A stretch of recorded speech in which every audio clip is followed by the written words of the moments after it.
60টা জিনিস মানুষ মরে যাওয়ার পরে তার কবরে পৌঁছতে থাকে।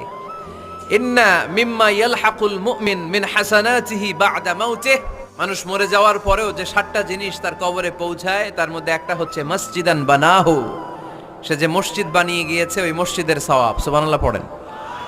আপনি টাকা দিয়ে মসজিদ বানিয়ে দিলেন, ওই মসজিদে মুসল্লিরা নামাজ পড়ে, রোজাদাররা এসে ওখানে ইফতার খায়, তাহাজ্জুদ আদায়কারীরা তাহাজ্জুদ পড়ে, তাদের সওয়াবের কমতি হবে না, কিন্তু তাদের সওয়াবের একটা পার্সেন্টেজ সওয়াব যে ব্যক্তি মসজিদ বানালো তার আমল নামে আল্লাহ ঢুকিয়ে দেয়। এজন্য বেশি বেশি মসজিদ বানাতে রাজি আছেন?